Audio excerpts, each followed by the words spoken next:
នៅក្នុងវីដេអូមុនខ្ញុំបានបង្ហាញពីរបៀបនៃការធ្វើក៏ដូចជាវត្ថុធាតុផ្សំមួយចំនួនតាក់ទងជាមួយនឹងសាប៊ូកក់សក់បងប្អូនគ្នាអញ្ចឹងសាប៊ូកក់សក់យើងប្រហែលជាមានបងប្អូនខ្លះគាត់មើលហើយគាត់អត់តន់ជួយ Subscribe អញ្ចឹងកុំភ្លេចជួយ Subscribe វីដេអូខ្ញុំផងដោយសារតែខ្ញុំត្រូវការវីដេអូត្រូវការ view ដែរអញ្ចឹងបងប្អូនគ្នាជួយ like ជួយ share ជួយ Subscribe ជាមួយនឹង YouTube Channel របស់ខ្ញុំផង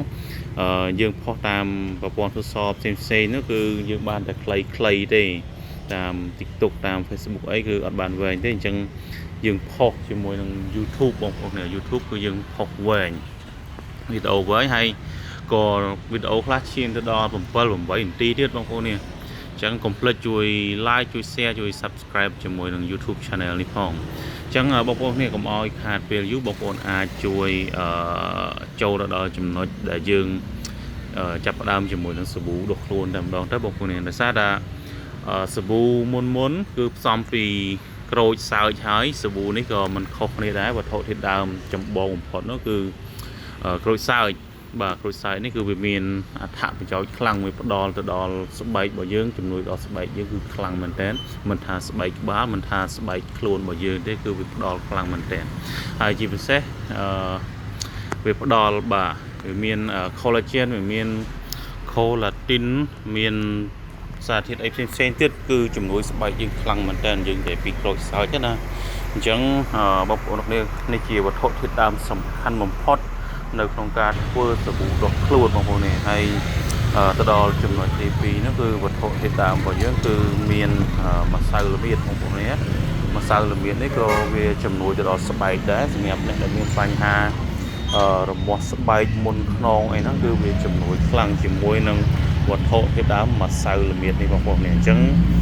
យើងដាក់ជាប្រភេទម្សៅយើងអត់យកមករងាស់ទេសម្រាប់ម្សៅល្មៀតនេះគឺយើងអត់យកមករងាស់យកមកកូរទេបងប្អូននេះអញ្ចឹងបញ្ជាក់ម្ដងទៀតបងប្អូននេះយើងយកជាប្រភេទម្សៅដោយសារតែប្រភេទម្សៅនេះយើងងាយស្រួលធ្វើងាយស្រួលកិនយើងអាចទិញគេក៏បានដែរក្នុងជាមួយនឹងម្សៅក្បាលល្មៀតនេះវារៀងតម្លៃវាគួរសមដែរដោយសារតែ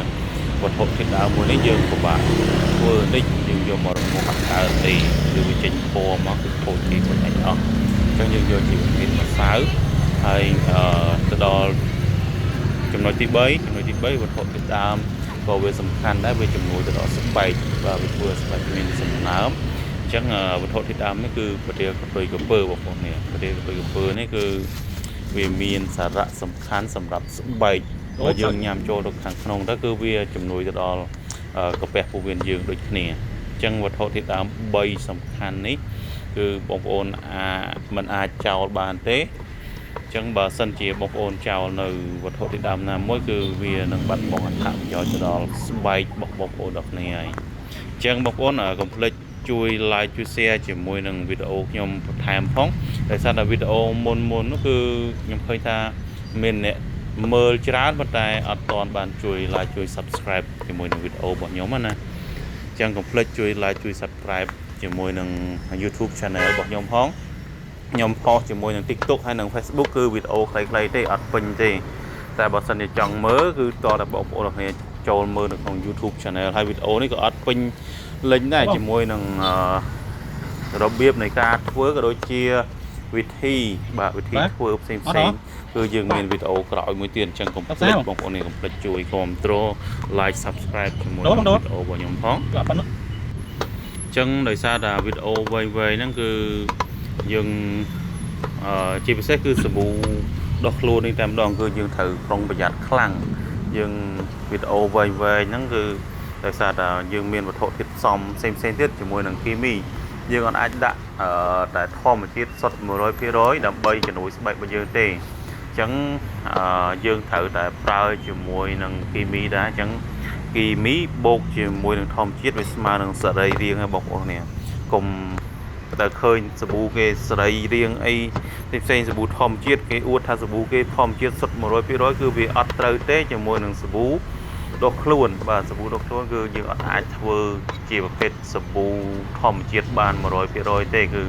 យើងដាច់ខាតគឺត្រូវតែមានលាយជាមួយនឹងគីមីជាពិសេសគឺសម្រាប់ធ្វើឲ្យខាប់នេះតែម្ដងបងប្អូននេះគឺយើងមាន N8000 មាន ประเภทជំនួយស្បែកវីតាមីន A ប្រភេទcollagen អីផ្សេងៗហ្នឹងគឺវាមាននៅក្នុងហ្នឹងដែរយើងដាច់ខាតត្រូវតែផ្សំពីគីមីបើមិនយើងយកពីធម្មជាតិគឺអត់កើតទេធម្មជាតិសុទ្ធ 100% ណា